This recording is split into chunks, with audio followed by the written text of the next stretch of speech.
this is Chef John, Executive Chef, Little River Casino up in Manistee, Michigan.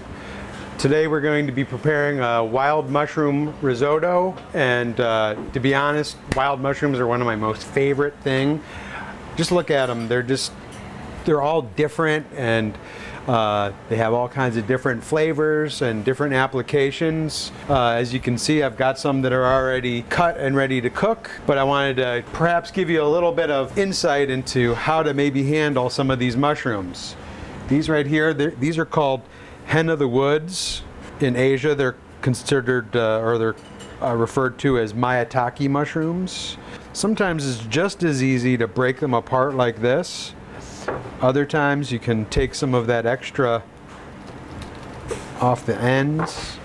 We also have, these are called velvet papines. And if the stems are a little bit too long, my rule of thumb is always if something's too long to fit on a spoon or the end of a fork, then we need to cut it down slightly. And then these are probably what everybody thinks about when they think about a mushroom. These are trumpet mushrooms. They're actually referred to as royal trumpet mushrooms. We get these all from Mayakopa here locally, down in Scottville. And with these mushrooms, these are an excellent choice if you want to grill, because you can just take them and cut them right in half like this, and you can grill them right on your grill. You can roast them in the oven.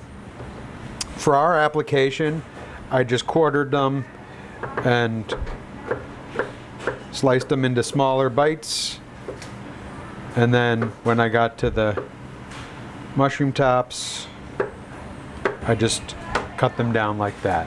Here we have our risotto. You might notice that risotto is a kind of rice that's a little bit different than maybe what you're accustomed to seeing in rice. It's very short grain, which means it's very starchy. It's typically the rice that's used for making risotto. We have Parmesan cheese, butter, garlic, and some extra virgin olive oil, of course our mushrooms. And that's pretty much all we're going to use for this application. So let's go ahead and go up to the stove. So I'm going to add my butter to my pot. I'm reserving some for my risotto when I actually cook the risotto part. Let this butter melt a little bit. I'm going to add in my garlic, adding my wild mushrooms in. I'm going to save this container for a minute from now.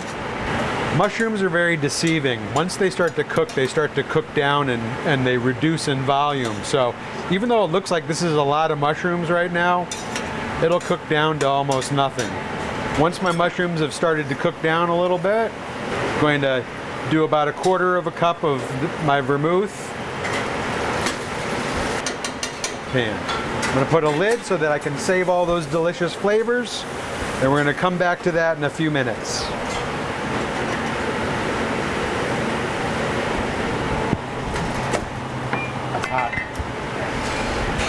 Okay, as you can see, our mushrooms have cooked down nice. We have a little bit of liquid in there. Doesn't that look delicious? I'm going to remove my mushrooms out of this pan.